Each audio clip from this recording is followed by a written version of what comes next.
On the other end of the phone is Jack Utzik. He's calling me from the Miami Federal Correctional Institute, a low-security prison about 40 minutes drive from Miami Beach, near the zoo, and opposite one of Florida's famously generic aging street malls. Jack is serving an 18-year sentence for orchestrating a $280 million Ponzi scheme. For many years, before he was caught, this guy funded the Australian tours of some of the biggest music acts in the world.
The whole idea of listening to departing employees is foolish. I've never understood why companies set such store by exit interviews. They tell themselves that ex-workers are somehow free to tell the truth, when they are actually just as constrained as current employees, only the constraints are different. When you are in a job, you don't say what you really think because you want to keep the paychecks coming in. But when you are walking out the door, you also fail the truth test just as reliably.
We've all seen it in the movies.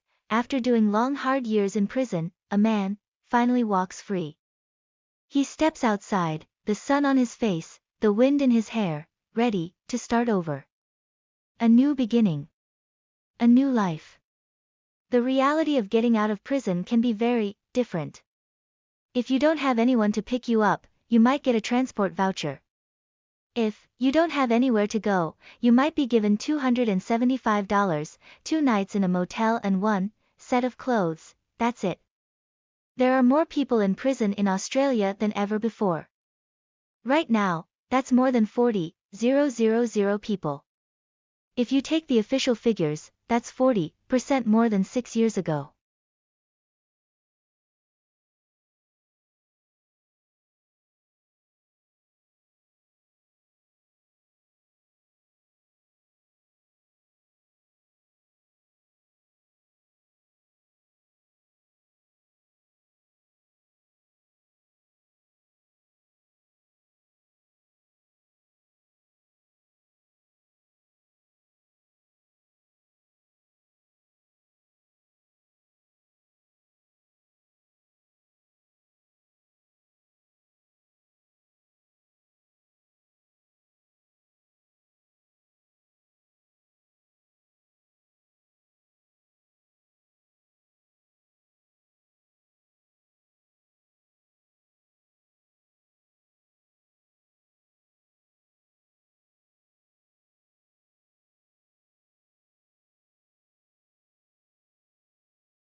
Over half of patients had what we called a no symptoms, no asthma health belief. They thought about and managed their asthma as an acute episodic illness, the way someone would treat a cold or the flu. They felt when they had the wheezing or shortness of breath, that's when they had their asthma, and it made perfect sense for them to use the quick relief medicines and their chronic control of medicines then, but once they started feeling better they felt there was no reason for using those medicines because they felt 0k.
I agree.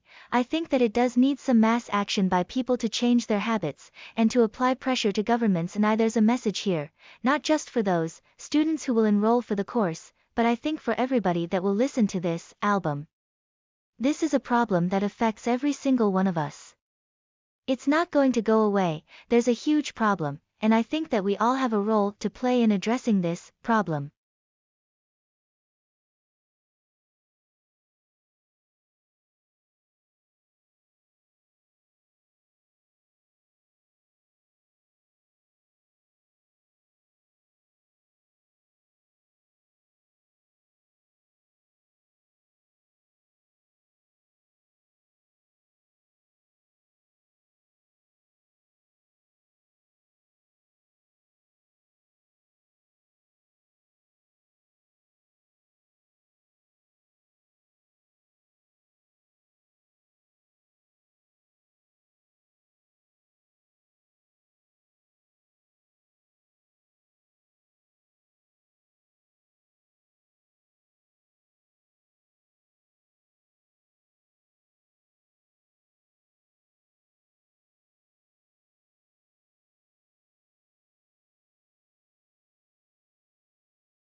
The whole idea of listening to departing employees is foolish. I've never understood why companies set such store by exit interviews. They tell themselves that ex-workers are somehow free to tell the truth when actually they're just as constrained as current employees. Only the constraints are different. When you're in a job, you don't say what you really think because you want to keep the paychecks coming in. But when you're walking out the door, you also fail the truth test just as reliably.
Birds actually evolved after mammals, approximately 50 to 100 million years after mammals. So, mammals are actually older than birds. Mammals actually didn't even evolve from reptiles, they evolved from a stem amniote ancestor, and reptiles also evolved from a stem amniote, amphibian-like ancestor, so we have to get rid of this idea of mammals being more advanced than birds and so forth. All that has to be thrown out the window.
On a tour of Spain, in 1912, a fellow traveler introduced Holst to astrology.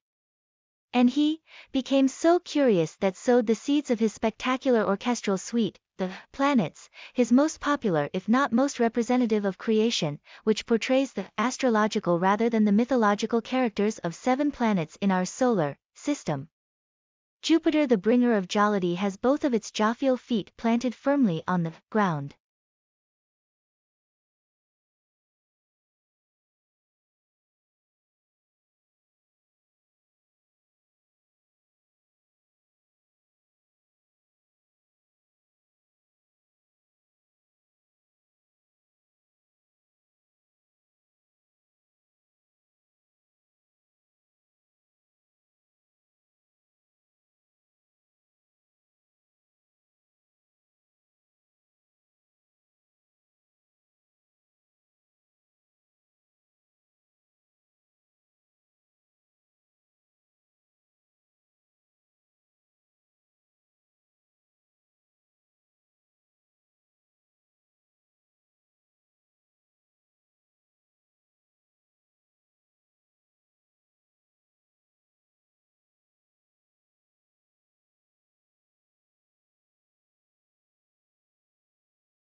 Well, it's a contested concept, and like many contested concepts, I think you can identify an agreed upon core and then a sort of contested penumbra. I think that perhaps the agreed upon core might be this: it's something held at once by academics and by academic institutions, and it is something like a privilege of freedom in the way in which the conduct of teaching and research is undertaken.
When you get hired somewhere, think about the company and think about the culture. Does it match who you are?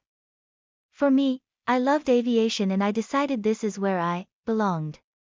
But the culture where I was didn't exactly match what I wanted to do. I'm not saying that a culture is good or bad because you can think of culture in terms of countries. You can think of culture in terms of parts of the country, East Coast versus West Coast. I'm a West Coast person. That is also part of my culture piece, which was also a bit of a challenge because where I ended up was on the East Coast.